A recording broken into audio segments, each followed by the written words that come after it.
mabe okoloba Congolais azali mumbute okoloba yo nani potoloba te okoloba mabote osali eloko te okoloba manome oyidi mbongwa leta okoloba Congolais azali kisengi te okoloba yo nani potoloba te makambo ezobonga te mpe place onyokwama na bashege batondi na nzela misala ikeleve banda kongola banda kolela ti lelo azolela poni osali eloko te okoloba banome odirige mabe okoloba kongole azali muumbu te okoloba yo nani potoloba te okoloba mabote osali eloko te okoloba banome oyidi mbongwa leta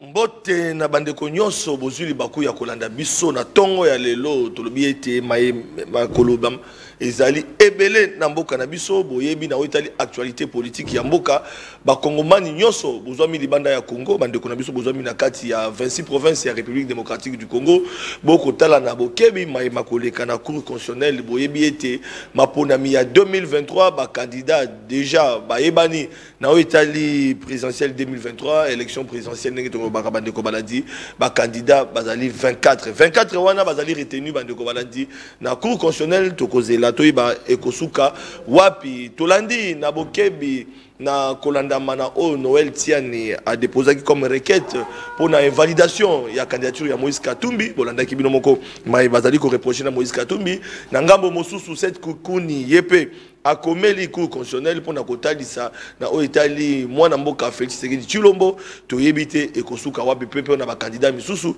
oyoyo eksengeli cour constitutionnelle a tranché akata na mikoloko ya ndeto koyeba résultat na yango to lobaki ete bande ko balandi sengi to analyser ba question o Italie ba candidat mibale to pe ba candidat oyo bazali ko postuler na présidentielle à 2023 mais tout nezali ya bino et ya nozali ya biso te mais ya noza kozala ya invité na biso ya mokololo comme d'habitude bande ko balandi to bisaki bino ete boko mesana na ba plateau wapi to ko banda ko partager entre confrères pour to analyser ba question d'actualité peut ensemble to mekape ko pesa ba point de vue pe ya mai bazali ko lekaka na mboka na biso na yango to sangani lelo na bandeko na ngai oyo bazali ba journaliste pe otoko yamba azali moko ya ba journaliste ya mboka na biso bolandaka pe na bokebi azali promoteur ya télévision na ye azali moko o pe azali ko continuer toujours ko évoluer na domaine wana à ce titre toko yamba pe poto ka analyse na ye ensemble na biso na bino bandeko balandi mituna na bino na ko rappeler bandeko ya Belgique bandeko na biso na Allemagne na Londres bozali ko tina ba message na bino nous sommes en direct donc ba numéro zali affiché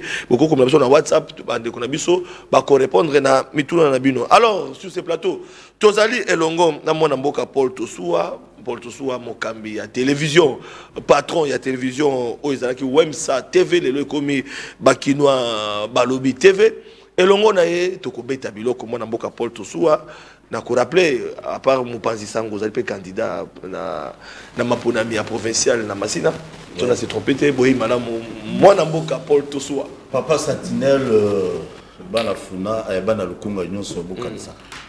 Vous savez avant tout bande émission tout ça les vidéos mon na yeto seka ba journaliste akala ba BBC nzela na biso nzela ya ba journaliste de même aussi ba avocat ya kala pe ba BBC pe image ya ba avocat bele ba député peut-être ba défendre bon comme il faut te banani je crois biso to ko même en plus au bande ko peut-être ba bosanaki ba talaki ba palissade ba talaki d'intérêt na bango.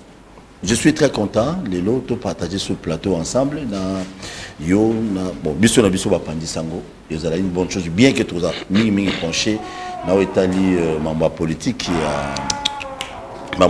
mais l'autre toujours senga pe Kinois toujours qui n'a pas élection yeba occuper sa voix na nani parce que en 2018 on a donné les voix à n'importe qui à tout le monde et aujourd'hui la plupart déjà besoin regretter surtout na Italie ba député provincial na biso à Kinshasa il fait la honte ba député provincial na biso botine la ba patron na bino botine ba patron na bino ba vidéo il fait la honte na Masina.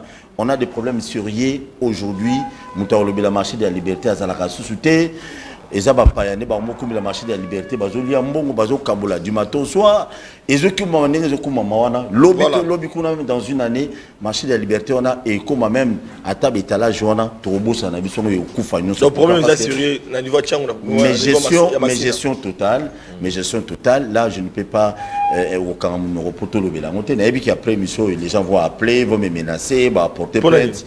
Oui. Au marché, député provinciaux, ils ont géré le marché de la liberté avec eux, comme ça.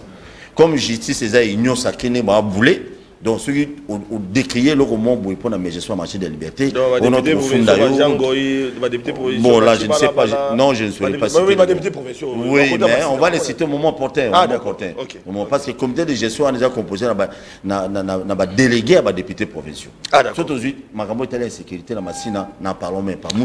Voilà, Ndeko tu sois toujours rappelé que patron, il y a télévision, Wemsa télévision, et comme il est là, Bakinoa, Balobi TV, merci beaucoup d'avoir répondu à plateau. Il y a entre ma confrère journaliste pour analyser ma question d'actualité par rapport à la situation dans le cas. Alors, Ndeko Trésor Kalafa et plateau de vérité, DGA, plateau de vérité, et les caca na télévision, Congo, télévision, Kinactu télévision, na banzi, moi ma chaîne partenaire, na Congo, mais c'est Kinactu, voilà, DGA, plateau de vérité, oui madame. Nini Soussou. Moi, j'ai la faculté à droit, maître. La faculté à biomètre. Na biomètre, déjà docteur. Honorable. En fait, les Congolais ont plus de titres.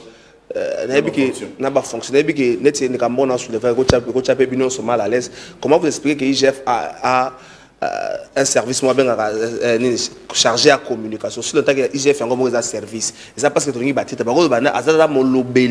Molobeli, il y a service où on a un titre chargé à communication. Il y a service, il y a pas mal de services dans ce pays au monde à Bloquante. Donc, tout le monde a pensé que titre, merci, tu as exercice, mais mention spéciale, la bande de Konyoso, en prison. Je me pose encore des questions. Pourquoi Barnabé Milinga a continué en prison? Je ne sais pas.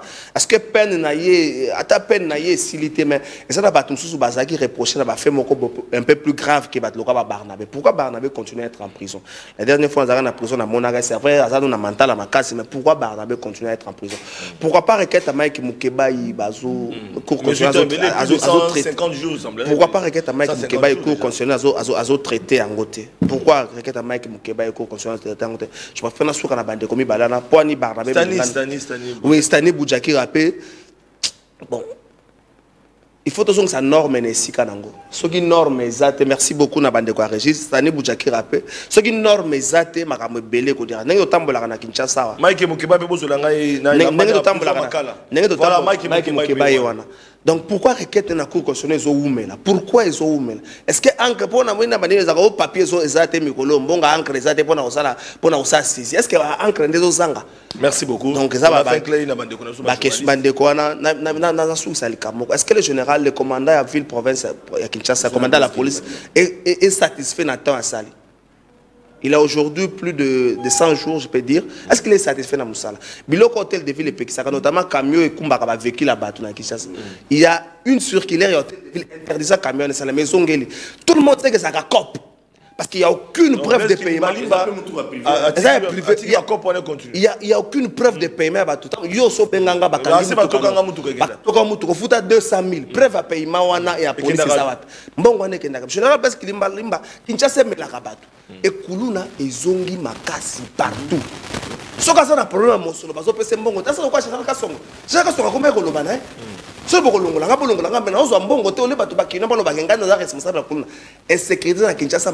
Donc, général, merci beaucoup, Bétan, famille.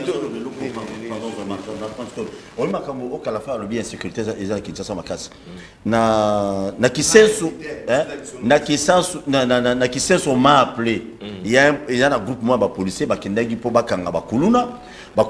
qui bakangi mwana ya 14 ans, une fille de 14 ans, ba déshabillé, ba tiké na sous-vêtements de Flavien, et puis ba continuer na bureau naé, ba salo bango ba salaki et après ba qui m'a pris. Ba policier. Oui, ba policier. À tel point que non, réaction générale et à ville jusque là. Ils attendent. réaction commandant ville Kinshasa jusqu'à les athées parce que natindeli sur parce que na comment on appelle ça natindeli vidéo natindeli mais moi nanga 14 ans ba violé par policier ba agressé réaction na bino aux alani. Merci beaucoup. Voilà réalisation. Mais non, la famille est pauvre. Nous sommes en direct réalisation et c'est un peu d'être professionnel s'il vous plaît parce que il faudrait éviter il y a réalisation. Voilà. Tout à l'heure là, comme je l'ai dit, Bandeko Balandi, Tokozala, en face, il y a un confrère journaliste, patron, il y a télévision. Oyopé Azali parmi Oyo Bazali qui accompagné par les politiques, Aoussa Moussalata qui est journaliste. Mokambi a Perfect Télévision, mon amboka Peter Tiani, Tokozana et Longo. La base était Peter Tiani déjà, oui, il a avancé parce que Bandeko Bakozoye, tout à l'heure là, on a rappelé qu'il y a Peter Tiani, a outil fraîchement à Lubumbashi. Dernier plateau de Sana qui déjà a de Peter Tiani, Awa, Tolobaki di Kamboya, voyage pour naïe. Donc, comme à l'aéroport Anji, littéralement, qui le la girafe. Nenge Moïse Katumbi azotala na Zambie. Hein? Mabi azotala Congo boy. Mabi Fetiseke da Côte d'Ivoire. Nenge mopena mon amboka Peter Tiani. Mais Peter Tiani a outil Lubumbashi. Bandeko Balandi avant tout Yambaye na ko présenter ndeko Peter Tiani boy madame pe na personne beauté. Merci Banamboka, félicitations, mention spéciale. Tout ça, l'émission, ça fait 1 ou 2 semaines. Je dois avouer que m'appelle, m'appelle, Babengi. Ma aussi dit quand même casse mon colon. Bando, c'est que vous gérez Ginga. C'est que moi vous bloquez Ginga. J'espère que les lots vont bloquer Ngate. Les lots au bête à biloko. Mais grand merci. Avant outil fraîchement au vivre les températures. Merci.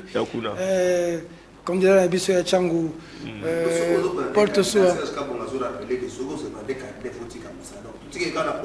Bon, biso to soutenir kaka ba camarade na biso. Voilà. To soutenir bango kaka. Patrick Mouya yaza ministre mazaka ndeko na biso kwa journaliste. To bebani lelo to kubongisa lobby. To bandeko na biso bazaka ka bandeko na biso. Flavien Roussaki, grand merci. En tout cas merci Nabino. Oui, na outil Lubumbashi. Enfin. Enfin. C'était droit. C'était droit. C'est environ 45 minutes, 1 heure. Je suis Patrick local. Je suis un système de caméra. On ne sait jamais. Parce que nous avons bien. Parce qu'un droit n'est qu'un droit qu'on sait réclamer. Sauf réclamant, on est sur droit. Il y en a 4 ici. Même si c'est à Sarek Bisso, voilà 20h, tu as 3 heures. Oh là là. Il y a un aéroport, c'est 3 heures. Mais ce qu'on a bon. Est-ce qu'il y a un 4? Mais vous avez laissé. Après, on a quitté 3 heures. C'est un sérieux problème dans le secteur aérien. Le régime Tshisekedi a tout foutu en l'air. Il n'y a pas d'avion aujourd'hui. Avion est zaté. Sur le billet lobby au Kennedy. Place sur ligne. Après des billets au matin, avion zaté. Donc ma compagnie privée. À la Carabiso, oui, avion est zaté. Pas besoin de 2 moteurs. Là, c'est Platon au fond de la rabatteur. Bazoul a 2 moteurs, avion est zaté. Avion est zaté. Au fond. Passeport est zaté. Mais comment on peut déjà Passeport est zaté. Carte de lecteur, autozana ngo bilongi zaté. Même si vous faites comme le mettre, il a bougé pour le bima. Permis de conduire exaté. Nous avons beaucoup de confis. Bisson des photos là, voilà. Ndeko Peter Tiani de retour, voilà. Nazo rappelé. C'est que avant de faire limbisa, au lobby de mon bande de tout ce thème là. Yangonga il faut na yaka so benga. Moi na comme un lobby, mais le lobby là non, ce que tu as dit au début, tu as touché mon cœur.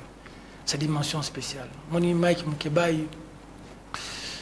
Et ça passe mingi. Na minute to zolo ba recours kotana. Mon cours constitutionnel to bete sur la cour constitutionnelle lelo.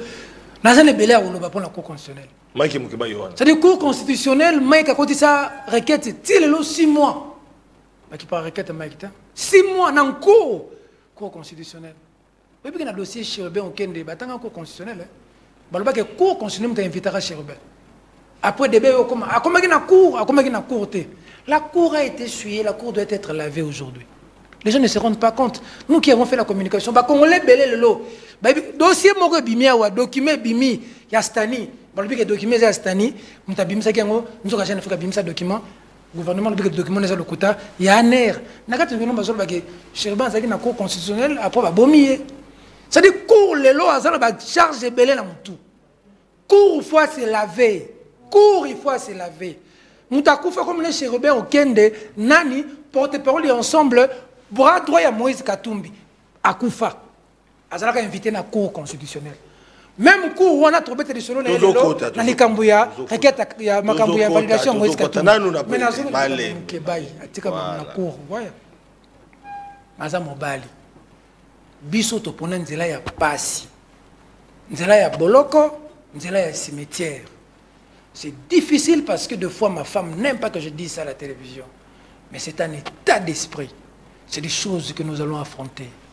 Non pas pour que Moïse Katumbi devienne président, mais pour que quelqu'un qui peut nous diriger puisse être en mesure de donner aux Congolais la valeur qu'ils méritent. Tant que Botoba Kabulambon, Boki 27 millions Bungi. 24. Ça dit que si non, fâché, les lobos qu'on gère gâté zéro. Faut prévenir. Les lobos qu'on gère gâté. Ça dit que mon imboko yo, et c'est ba tata, n'est pas maman na bangote. Nous analyser. Mon imboko yo, yo li rambon à l'état. Yo li rambon à l'état. Yo li rambon à l'état. To bunda na mutuka na biso ba journaliste. Neto, tal na sina sabino que sur les journalistes ça va consommer mutuka. Partout dans la vie, vous allez réussir. Comme ça, je ne sais pas si vous imaginer. Merci beaucoup. Mais il y a un moment où Vandi Boye, ma boumine, ne va rien en boka oyo, va frapper 24 millions. On t'a quand même mis en prison. Voilà. Ça dit, on t'a mis en prison. Mike Mukebay. On t'a mis en prison. Jean-Marc Kaboun. Paul Baki Mouyi, bien en boko. On t'a mis en prison. Stani Boujakira Chamala. C'est-à-dire que journaliste. Mais Stani a aidé le régime, un président qui s'est décidé de mandat, Stani Boujakira Zagana Boloko. Attends, journaliste. Attends, journaliste, Moroté a combattu le régime qui s'est décidé de Maboko.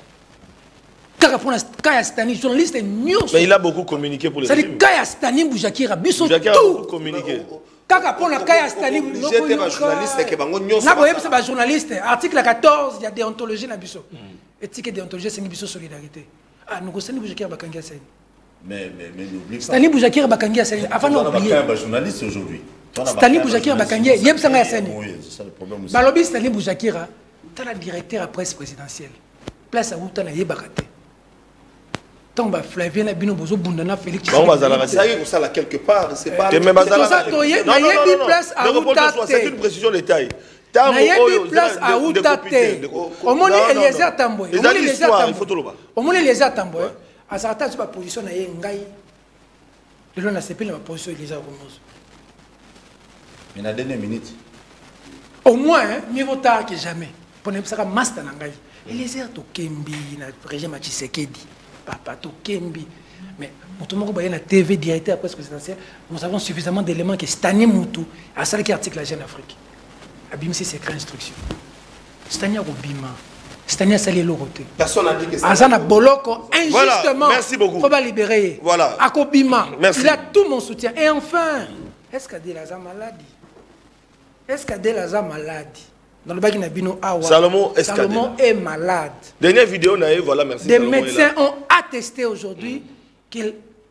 Je ne sais pas s'il y a des choses que je dois dire à la télévision. Non. Il y a des choses et des situations et des réalités vitales dans la vie de Salomon qu'on vous retrouvez à sauter. Je répète aujourd'hui à la télévision. Non, on ne peut pas trouver comme ça. C'est créé à mon il est des choses dans la vie de Salomon qu'il ne pourra plus retrouver. Le mal est profond. Non, il est très malade. Le mal est profond. Merci, Peter. Le pouvoir passe. C'est-à-dire, Moninga, la sala boloko, Babrakangai. Nanga nanga pena daye nzamba boyoka bakosi bakenda mboko totikango eloko ezate. Peter Tiani, merci beaucoup. Toujours kota na mama na likambo oyo evandisi biso mokolelo. Enfin, 24 candidats na présidentielle en 2023, entre autres Mwanamboka Moïse Katumbi, Balobi Matata Mponyo, Délice Sanga, Mukwege, Mwanamboka Félix Tshisekedi, Basamo Ebele, Noël Tiani. Mais deux questions na lingi tout le bélango lelo parce que tous les journalistes tout réfléchir.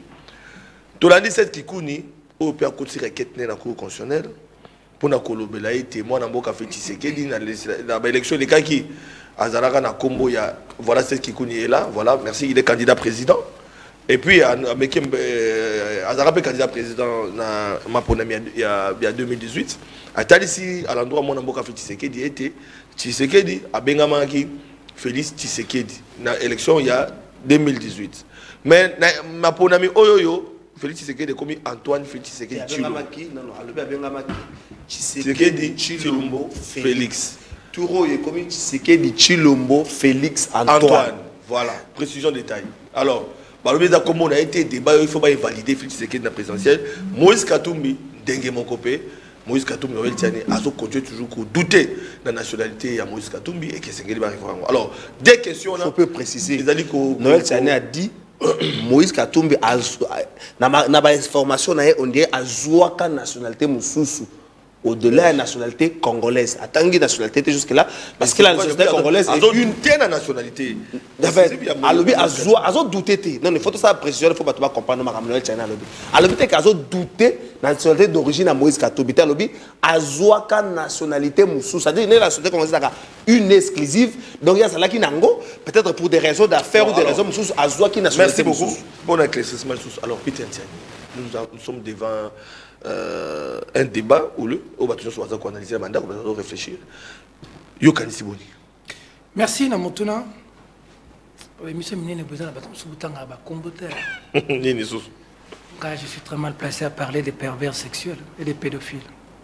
Oh, nini sous. Eh, ngapena ni nazabo, mtwaza pervers sexuel toi pédophile na ata pe non pesa valeur te. Nani wana sous. Et là bâtiment sous na vie, baza batako zapper. Au moins mtwaza chômeur au musala. C'est pas ça. T'es là dans l'oba. Tu es dans l'oba. Je ne crois pas qu'on s'abatte. Tu es dans l'oba. Dans l'oba. Non. Dans l'oba. Tu me disais que tu as l'oba. Eh, on peut empêcher à télé. Le nom est non maïele. Dans l'oba. Moi, je n'ai pas sauté l'obité. Tu gères mbokate. Sauté l'obité. Quand la faille mboka est qui faux. Nous mboka est qui faux. Kota la matière. Ça dit que les tous aboyés. Carburé mati. Mboka zo kende fo noko 3200 mboka ke fo so carburé mati il y a de l'incidence yo yi makamu kutu yo ko pesa ma question te pour le bango l'émission incidence c'est quoi ça donc ni carburé mati transport et komata biloko e komata la verbe élection je vais y arriver ngai naza d'avis que il faut que constitutionnel atika bande réunion so bakende élection. Après la biso Félix Tshisekedi a Fachi béton à quelle élection. C'est requête à 7 qui connaît fondé ou pas fondé les a pembé pour l'angai pour l'angam na oloba. Dossier ça oiza problème ya Moïse Katumbi. Et bani nepsa ki bino en émission leki. Tout c'est Moïse Katumbi. Mutumo ko tebisinga faut président de la République a kangisa ba collaborateur na yebele. Bazumbonga Moïse Katumbi. Bah ça la campagne à Moïse Katumbi dans co. Comment ça? Ce qu'on constate les lots, cristallisation et information, c'est autour de qui? De Moïse Katumbi. Batouana ba bandaki nanu ko yebisa biso. Que maïs ezate na Katanga pona nani? Pona Moïse Katumbi. Batouana ba yebisa biso que ce qui guerre na est ezo silate. Et ça pour Moïse Katumbi azo tanga Rwanda te. Batona bebisi biso ke affaire mobondo bozo mona kuna main noire ya Moïse Katumbi eza. Batona bebisi biso ke so ba homologa stade de martyr te eza pour Moïse Katumbi afuta ki mbongo. Eloko ezanga bebisa biso ke bazemi bazotia ba basi na bango eza Moïse Katumbi. Sikoyo lelo etozolo baboy. Batona se bayoko tika ba dossier na Seni. Seni a toute une commission juridique. Seni ebisi bato Moïse Katumbi, ba dossier botier eza ba copie conforme, bozonga bola biso bo régionaux. Bato wana na réseaux sociaux, ba la kisingana photo, baté ba papier belé na simbitoche. Ba bi nazo luka certificat de nationalité Moïse Katumbi na Kashobo. Oh, moi je suis le plus fort dans la vie, ce n'est pas celui qui sait seulement frapper, c'est celui qui a la capacité d'encaisser. Moi, je suis sportif. Moi, je suis allé à Foreman, allé à encaisser, à Zobina, à encaisser, à côté. Et moi, fentaye boy. Ça va y avoir des choses à faire. Mettre un maïs comme taïbi. Menga, fin cop. Bref. Donc, ce que je dis, l'outumba si marolo ba, ce que soit né bandit, kosilisa kofinga te tamusu kosone kozala molai okozanga makambo koloba na bafilme ngai nazoluka baelema avion jet elongwe Kinshasa ekeka kozwa des documents jet ekomi na Lubumbashi ezwi des documents jet se déplacer kana pilote kana ezwi ka des documents eyena ekotisi CENI a validé le but ba document oyo eza authentique cellule juridique à CENI et ici président à CENI qui to checker document à Moïse Katumbi biso cellule juridique to le ba document oyo eza authentique Denis Kadima ayo ko ba publiquement que ba candidat oyo ba déposer ba document pa na biso to yambia ba document na bango nyonso eza conforme na ibisaki bino awa que batu wana basuki wana te ba bemisi susu kadiosha na bikadiosha na uta kuna na yibi masola kadiosha bien oyebi kadiosha za lokuyo oseki oyebi lokuta ça descend batu babulaka lelo to beta laboratoire zanini kadiosha lelo zanini kadiosha le photo beta mukwega zo homosexuel kadiosha le photo beta Peter a tout qui m'a marché bien à 14h ba vendre la bango pena des gens qui sont habités par les mensonges ils savent là où ils vont finir. Babeti Kadiosha, Tamboma, Flavien, aux journalistes, aux Anabélémanios. J'espère que vous bombarder la TV. Vous bombarder ma toile. Malobi Tambo Mwamba, à Boya, à récuser certificat de nationalité. Nous avons pas dit ça. À Anila. Très bien. Merci pour la précision. À Anila. Mais il a apporté la précision. Dès que Flavien PSTV ça chez la est-ce que Oyoki Tambo Mwamba, Toyoki Tambo Mwamba? Tolandi. Les mains étaient. Ce que les gens ont moté. Non, non, la bino posa. Oui. T'as mon moment parler. Comment Zela, avant de se faire Zela. Tout ça, tout ce qu'on a respect à procédure. Mobe ko lobby. Après avoir CENI Kotala, atali que non, X to Y, ba tieke ba dossier na pas na bango, onyo songa na sengi po muto za candidat président ba tona ba réunir ngo batiki. Ngai po na nga na suki na phase ya ko publier. Mais liste nga na publier na memi ngo na cour constitutionnelle, cour constitutionnelle ko sa phase décision ya suka. Est-ce que même respect wana procédure bolingi yango te po il faut protéger X to Y. Notre option est là pour la ligne malam teke respect à procédure on a même pour la Tshisekedi la lobby qui n'a pas d'accord. Donc nous avons protéger X to Y tant que ça la liaison Katumbi mais on a bêti sur la Tshisekedi nous le même pour la Tshisekedi n'a pas d'accord teke ba kene na niveau na faut tika déjà question on a les gens bomba on déjà les bandeli pourquoi na lo baboy pour na ko koma ça dit tangu ba lobby que certificat de nationalité n'est pas lokuta tambo mamba yum tout pesa nga faire ba anilangu anile yango bakina balbaka nilem balola lelo tambo mamba lobi na RFI relé na ba média na biswa électé congolais na ba média na biswa oza ngabe yango super league muni super league o mazembe obeta bigolo ba boya kolata aboy kolata visite Rwanda talaka mazembe et il faut dire hein déplacement d'avion ba frais ba prime ba joueur paiement non ba visite Rwanda falo la tapona kozwa. C'est en termes de millions de dollars. Moïse Katumbi a boui. On a évalué. C'est-à-dire que Batounio se balade à visite le Rwanda. Équipe a déplacé, besoin d'un avion au Félé, besoin d'un prime. Il y a un avion affrété par la compagnie aérienne rwandaise. Rwandaise.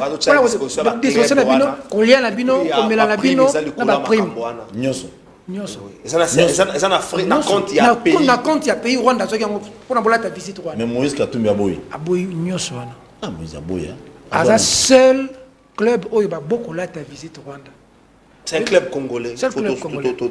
Moi, j'ai demandé au ministre, il faut ça mention spéciale Kambango, tout commissaire Kambango, parce qu'il y a eu. Vous êtes sûr que ça va se faire? Non, j'ai demandé au ministre, tout ça, les Kambango, pour moi, débat exactement Makasi. Il faut. Voilà, donc ça veut dire que Moïse Katumbi a boya. La minute où Mozembe n'a se déplacé, Tino Moni a gagné, Tino va prime. Moïse, Tino va bloquer, Mazembe pas bête dans Lubumbashi, à Keko bête en Tanzanie, mais a gagné. Moïse, tu as constaté que ils se sont déplacés, ils sont arrivés mardi, match fallait bête mercredi, les Mazembe Sengi qui va bête en le jeudi. Pourquoi? Parce que le joueur fallait pas payer. Parce que tout est perturbé, ceux qui ont été en Mazembe. nde ba hôtel ezwi mbongo nde mboka ezwi bataxe me babloka yango na baministère quand l'esprit yanko et puis mazembe lelo azwaka so mbongo te ministère afina banda Nicolas Kazadi avanda wana mazembe aza seul club azwaka mbongo te parenthèse Vita, les rings, parenthèse, Vita, les clubs ne sont pas dans la compétition africaine, le gouvernement du Msambo. Bamsou des par match, n'est pas niveau par match $500 000. Mazemba Zoango souhaitait Banda Nicolas Kazadi comme la pouvoir.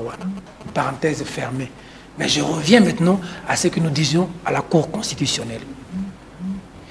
Balobi que certificat de nationalité, on a Israël qui m'a dit Tambo Mwamba, Lelo, à 4 débats. Alobi, ngamu tunapesa Katumbi certificat de nationalité. Na nila yango te. Naso interpréter ma comme ce qu'on a lingala pour vidéo, Flavia ça na ba vidéo nyos. Tout à l'heure dans la nango. Eza buzoba pour la régime yoyo ya kuluka kwa impitenga ba makambo nga na salate. Et puis eza buzoba pour président de la République yemoko. T'as vu buzoba tes faux débat. Te naso ba na lingala. Te azala ta faux débat. Te naso ba na lingala buzoba. Faux débat. Sur le président de la République yom to pesa Katumbi passeport à congolais. Yom to loba ke Katumbi aza congolais de kono bosaleli makambo. Comment yom lelo on komi ko ntika babilo ka boye salema.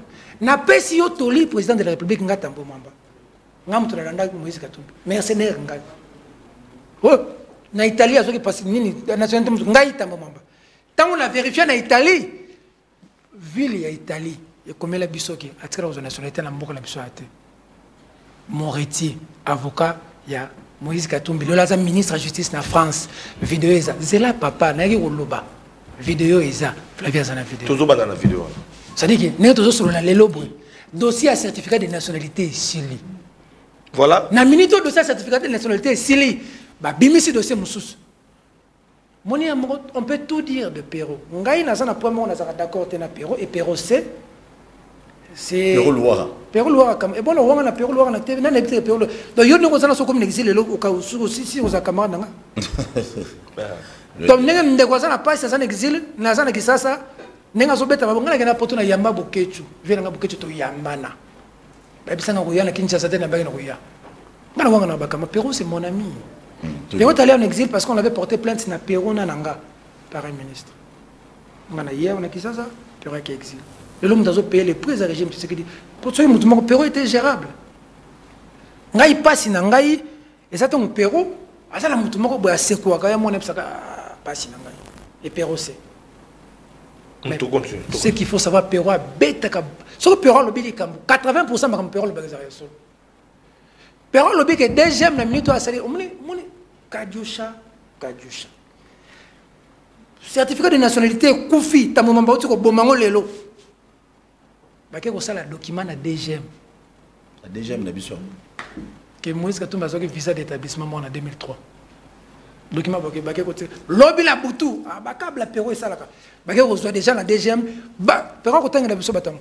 Batango baké ko tika déjà document na cour constitutionnelle. Minito. Donc likambo ya certificat de nationalité au Lugola Moïse Katumbi na minito. Et quoi et comme document mo faut ta DGM pour ba ko déposer en na cour.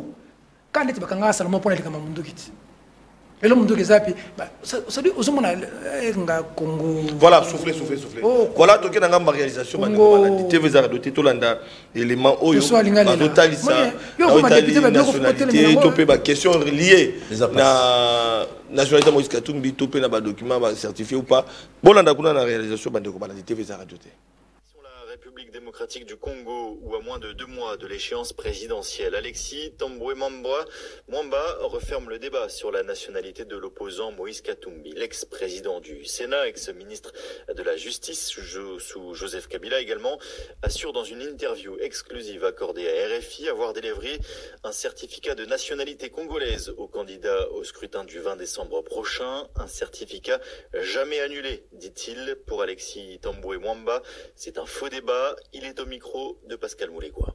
Sur le cas de Moïse Katumbi, je voudrais dénoncer l'hypocrisie nationale sur cette question de la nationalité congolaise. Je n'avais pas de preuves qu'il était italien. J'ai eu des dénonciations. Par la suite, Moïse Katumbi a pris un avocat célèbre Dupond-Moretti, ministre français de la Justice, qui a fait parvenir des documents disant que la commune de résidence ne lui reconnaissait pas la nationalité italienne. Donc pour moi, c'est une page tournée. C'est absolument une distraction de soulever cette question. On est dans un faux débat. Je pense que le président de la République lui-même qui avait ordonné qu'il fallait donner à Moïse Katumbi son passeport. C'est le président de la République lui-même qui avait dit, mais il avait été gouverneur du Katanga, comment peut-on lui contester la nationalité congolaise? Il ne faut pas embraser le pays en sériant les personnes qui peuvent se présenter. J'en ai fait un problème à un moment donné en tant que ministre de la Justice, mais aujourd'hui je considère que ça serait totalement immoral d'opposer à Moïse Katumbi le fait qu'on ait dit à un moment donné qu'il avait une autre nationalité. Pour moi, il faut laisser Moïse Katumbi se présenter.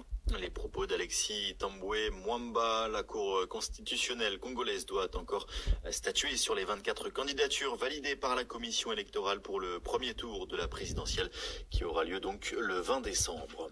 En réalité, le pouvoir a tellement peur qu'il se présente à ces élections que non seulement il a fabriqué de toutes pièces deux affaires, mais il lui a infligé, pardonnez-moi ce verbe, une nationalité italienne à laquelle personne ne s'attendait. Je rappelle tout de même pour l'anecdote que dans les procédures dont je viens de parler, il est congolais. Congolo-congolais, hein. Pas italo-congolais, congolo-congolais. Et alors on nous a sorti cette histoire de la nationalité italienne pour exciper du fait que quelqu'un possédant la double nationalité ne peut pas, selon la loi qui est celle de la RDC, se présenter à l'élection présidentielle. Alors, je vous avais dit que je le ferais, et je l'ai fait, nous l'avons fait. Nous avons adressé, tout ça naturellement est à votre disposition, parce que d'aucuns ont été instrumentalisés par le pouvoir, évidemment, qui communiquent tous azimuts. Alors je vais essayer d'être clair. Nous avions indiqué que nous adresserions une lettre à la commune di San Vito dei Normanni, ce que nous avons fait. Très précisément, elle est à votre disposition dans quelques instants. Nous l'avons fait le 9 juin 2018. Elle est naturellement en italien et on demande à l'autorité administrative italienne si M. Moïse Katumbi est italien. Et nous avons obtenu une réponse. Préalablement, qu'il me soit permis de vous dire que on a vu circuler sur Internet une réponse des services administratifs de San Vito, qui en réalité est une réponse des services administratifs de M. Kabila, parce que c'est un faux. C'est un faux qui nous explique que M. Moïse Katumbi est italien. Ça a circulé un peu partout, ça a semé, je conçois bien volontiers, le trouble, et nous avons obtenu une réponse qui est à votre disposition dans quelques secondes, en date du 17 juillet 2018, et je vais vous lire cette réponse parce qu'elle est traduite, et elle n'est pas traduite de n'importe quelle façon, elle a été traduite devant un tribunal, et vous verrez que la traduction porte le sceau et la signature du procureur de la République de Milan. Alors voilà la réponse, je vous la livre. Elle est adressée à Maître Éric Dupond-Moretti, 13 rue La Boétie en Passe, suite à votre courrier du 9 juillet, réceptionné par la présente mairie le 16 juin 2018,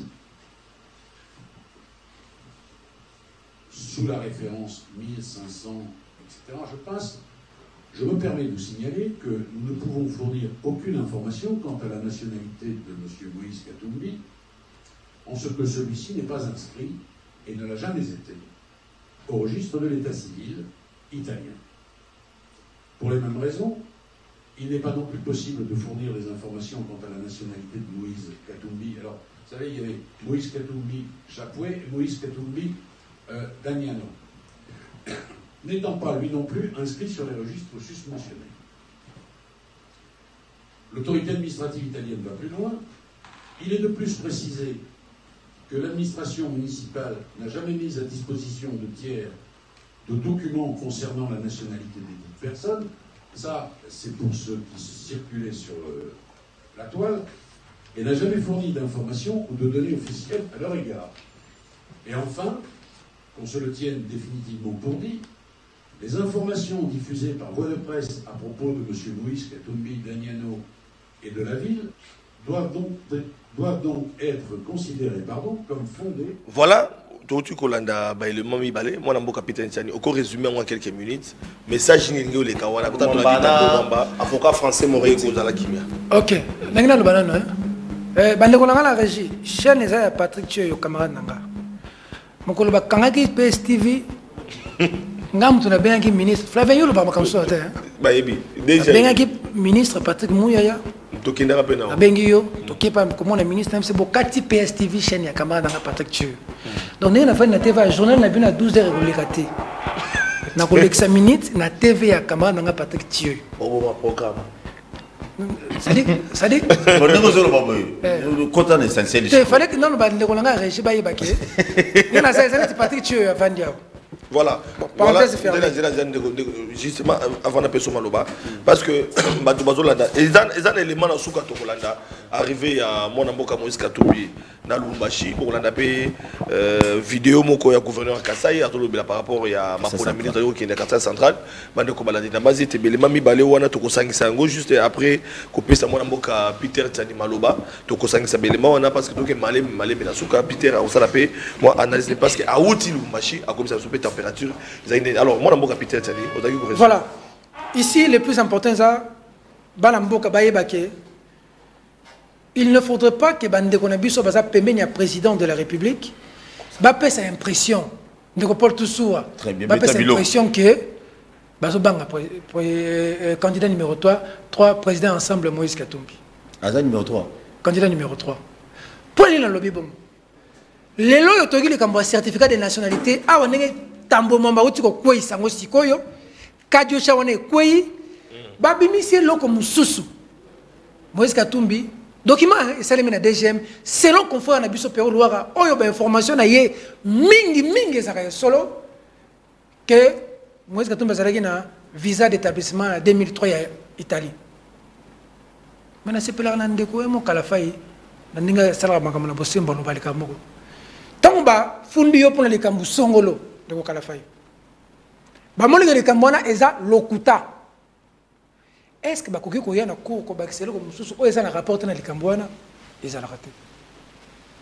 Muto afundi déjà non. Moi place ko ko zo pesa passi. Muto afundi d'abord. Tu vois ce qui fait mal aujourd'hui, c'est que ba tribaliste. Ba lingité ba sal bon reproche à tribalisme. C'est-à-dire bato bazo appliquer tribalisme.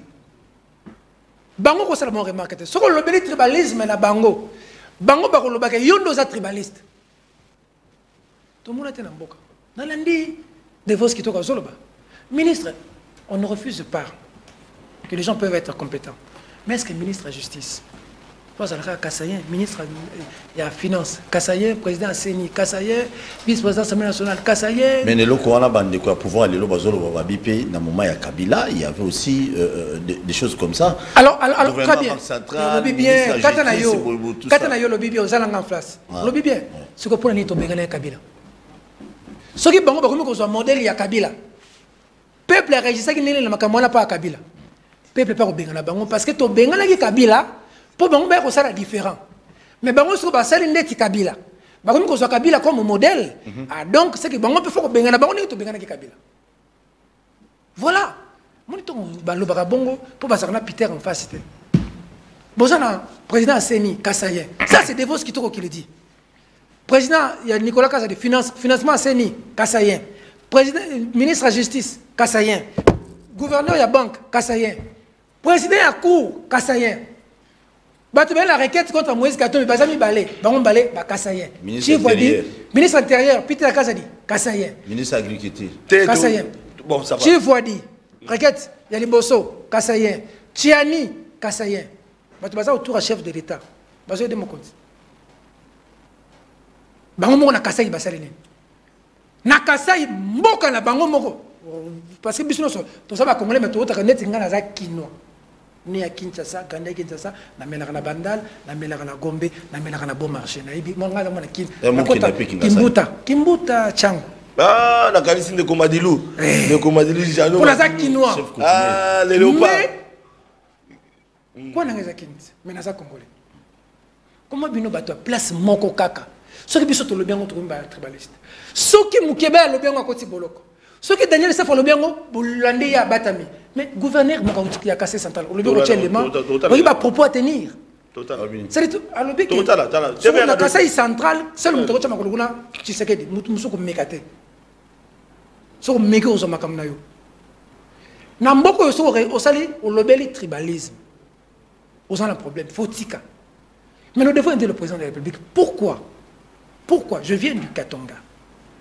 Je viens du Katanga. Je viens du Katanga. Félix Tshisekedi, Aza Mwana, il y a Etienne Tshisekedi. Nous avons suffisamment de problèmes dans ce pays. Monsieur le président, tu es le président de la République, tu es le président de la maman Denise. Oh, voilà. Pour nous, ça va bien la maman Denise. Et ça, quand on a des journalistes, nous sommes au fond de la qui va corrompre la maman Denise. Pour n'attaquer été na TV, n'attaquer été na quoi attaquer jamais. Pour la politique ya quoi attaquer ba maman na bana na sala kamuti. Pour ngai Peter Tiani, et ça ngai.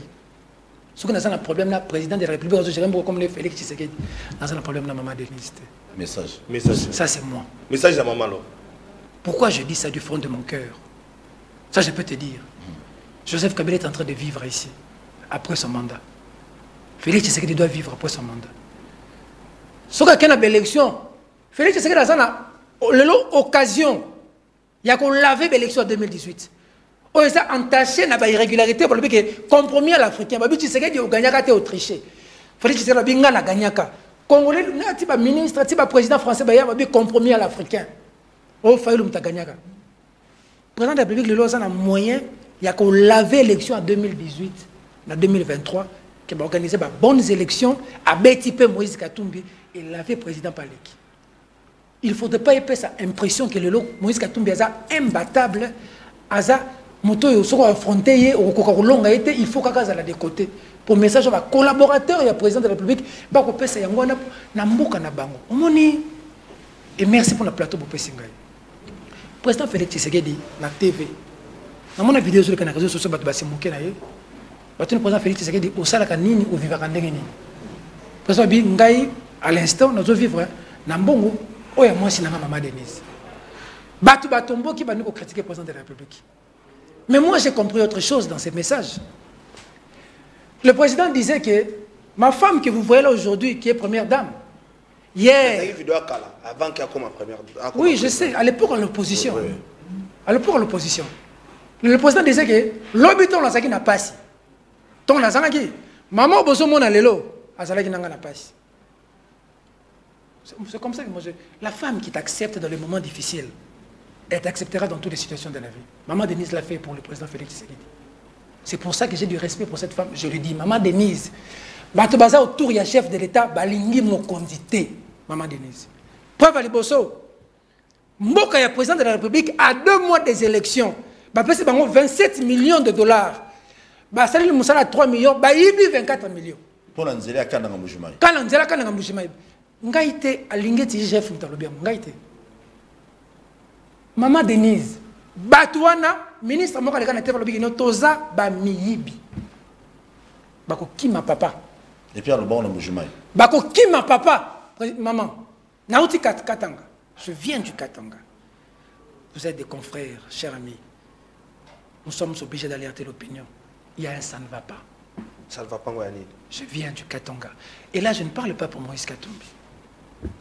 Il y a tellement trop d'injustice que ça va péter. Les Katangais me disent, Katangais, merci parce qu'ils accueillent vraiment. Au Katanga, c'est comme si je suis à Kinshasa. On m'offre à boire, on m'offre à manger, je suis touché. Katangais, balobi langa boy. Peter, au le à la TV. Biso tout ça n'a problème à division. Parce que Katangais belé babala bakasaye, bakasaye belé babala bakatangais. Nous sommes la majorité de biso mutunyo ça na mobile kasaye to moi c'est kasaye na ndako. Bon, ça n'engage que moi. En tout cas, en grande partie, les belles femmes de ce pays, en tout cas, une grande partie sont des Kassayennes. Pour les bisangana, nous battons la TV. Ils ont engagé. Nabanda, on a biso mingi toi na Kassayennes. Bana na biso ba Kassayennes. Biso faut te prêcher unité. Faut te sa président de la République ma bezoya. Na Katanga, ça va péter. Ça va partir du Katanga. Je viens de là. Ils disent qu'on a tué les jeunes de l'UNAFEC. On a tué des gens de l'UNAFEC. Par les militaires. À Lubumbashi. Monseigneur Fulgence a sali toute une messe. Tinaban a 12 ans, 11 ans, fusillé. On a cité les noms de la liste des gens. La blessure est béante. Les Katangais me disent qu'ils viennent ici boire, manger. Pour le moment, c'est les grands Katanga. Ils sont tout le temps à Kolwezi.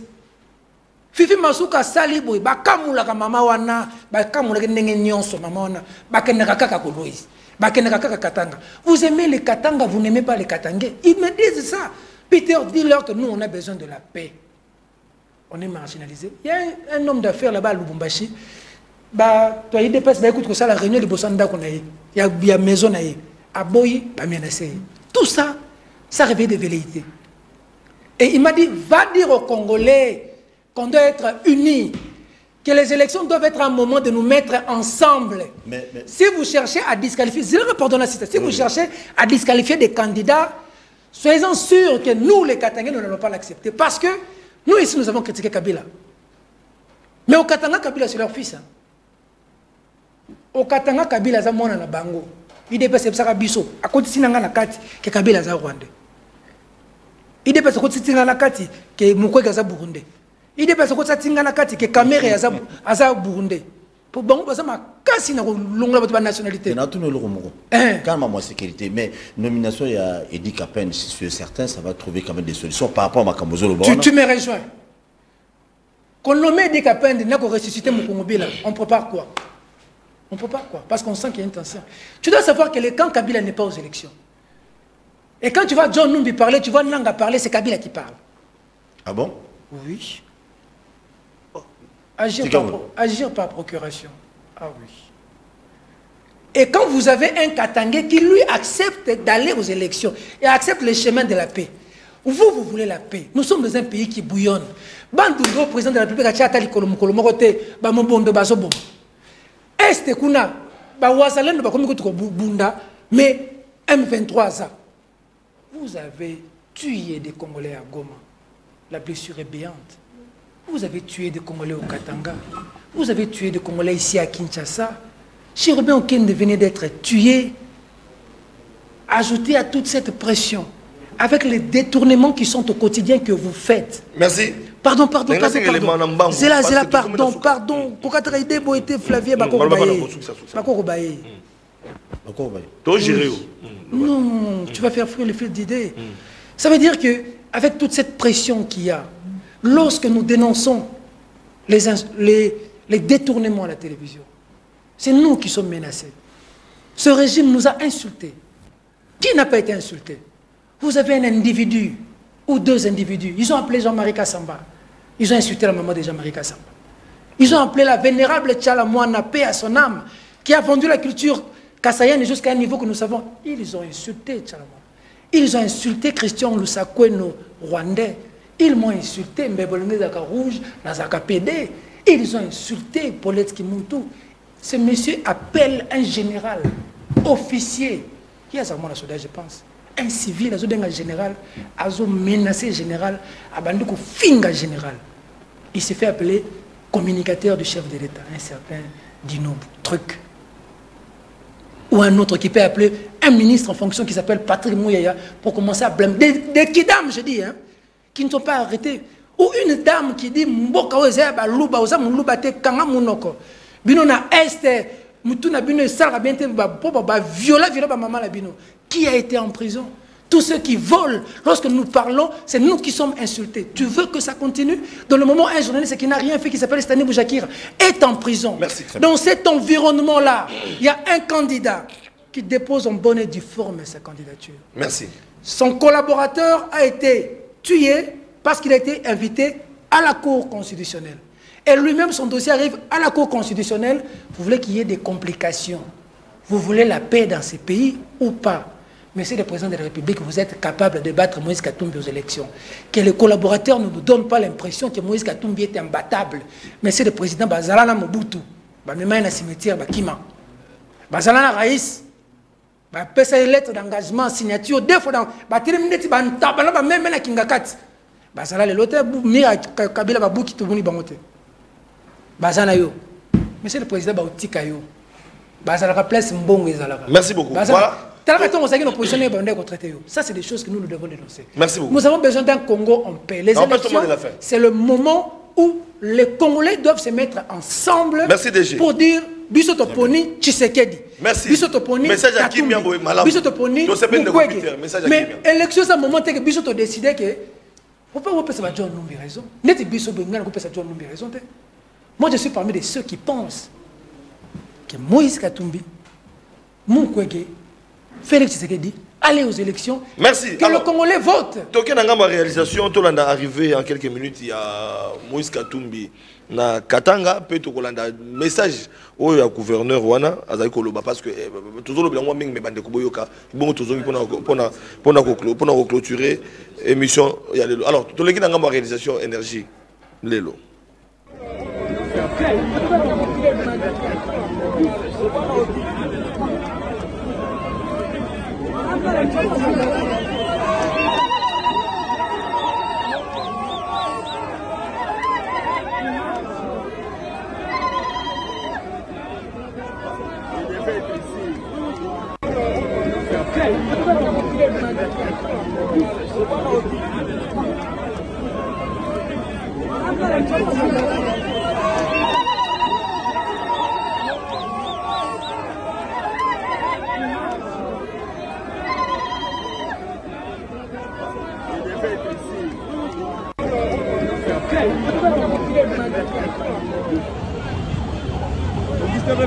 Linda, tuma vitu. Moise Katumbi chapu, mtoto wa Mama Maria. Joli, kama ya mundaka mfata kule. Choba, les champions de bêtises, vous tolérez.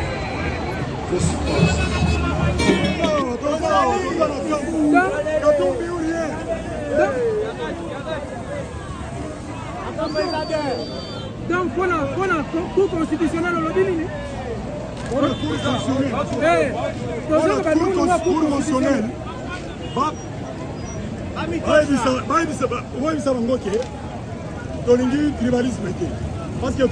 constitutionnelle est composée de la province de Kassai. Tolingi biloko wana te biso nyonso tozala Kassai. Oui, naza Kassai, lui n'avait pas adhéré Sanga. Donc naza moto ya lui tolingi tribalisme. Voilà, donc Ndeko Peter, pendant que vous expliquez biso yom toti Lumbashi oti kozonga lobby, tout le monde ambiance et mais quand bien expliquer biso quel était le message ya mona mboka Moïse Katumbi pe ambiance wana est-ce que zaki penza ba lushwa ba ngoni bazalaki wana olingo ba oui. Dans le message à Moïse Katumbi, j'aurais tenu quelques éléments au-delà de la sensibilisation pour la vote au Bakane. Moïse Katumbi a dit tous adversaires, tous adversaires, tous adversaires dans la politique. Donc, voilà. Moi, un message, j'en ai vendu ça à candidat. Tous adversaires pour Bozaka. J'espère que tu as résumé. Acteur politique, adversaire, bénémité. Et mon rêve, c'est de voir Moïse Katumbi et Félix Tshisekedi couper sa lambote et Nasuka. Mibali, beta ni basinyani, pesa lambote, popoli, pesa lambote. On a le choix de accueillir mon lamboga Moïse Katumbi. Image triquette yangwana, TVza radio, Flavien Lobara, TVza radio yangwana. Des centaines de milliers de Congolais, ils croient en quelqu'un. Pour eux, ils estiment que les changements, c'est possible. Est-ce que pour décider que les Congolais vont voter, ils vont voter dans l'ité. Ce qui déjà court les lots, il y a un indice, il y a partialité. Cours, on a des lobbies, il y a un contentieux électoral. Ce qui déjà les lots. Parce que c'est toujours avec les comme Moïse, je viens de le rappeler ici. N'oubliez pas que Chérubin, avant de mourir, il a été invité à la cour. Chérubin a été invité à la cour. À comment tu as commenté, tu as évité. Balobi a comment. Bon, Balobi a été. Dose la résultat. Balobi a comment. Dose la résultat. Enquête est déterminée. Chérubin, porte-parole et ensemble. Collaborateur, il y a Moïse Katumbi. A démissionné à Tiki pouvoir pour Alanda. Moïse Katumbi. La salle a une émission. Balobi, j'ai une dignité. Ils étaient à trois avec le vénérable Excellence Christian Mwando. babenga na cour constitutionnelle. Voilà, tu évolues comme la soie. Mais l'autre jour, à souka na cour te aza na morgue. C'est le nom ba kunzin zotote. Toi la banquette, toi la chef na banquette. document na epé comme na cour wana kaka. Et poser les sous problème. Tolinga mboka. Chéribin, motem Tolinga paiement. mboka. Te makila chéribin ko kanga kaka Flavien. Non, la vie humaine est sacrée. Mon lelo, tout à l'heure, makila chéribin kanga. Voilà. Makila ba congolais ba koy na gomo. Ba moni photo chéribin. Makila congolais koy na gomo. Chéribin Kende était un vaillant. Je crois même que le président Moïse Katumbi, pour honorer la mémoire de Chéribin Kende, ne peut pas abandonner ses combats. D'accord. S'il veut que le monde continue à considérer